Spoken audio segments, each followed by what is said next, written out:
Today, we delve into a captivating yet often overlooked chapter of history, the European influence on the African mind. Throughout the annals of time, Europe's quest for power and resources shaped the African continent in profound yet sadistic ways, leaving an indelible mark on its people and their collective consciousness. Join us as we embark on an enlightening journey to understand how Europe's ambitions led to a collision of cultures and the lasting impact it has on the African mind.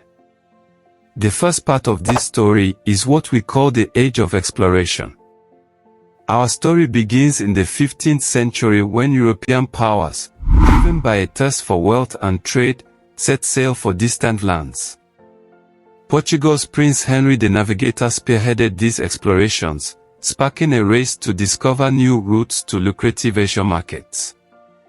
However, unforeseen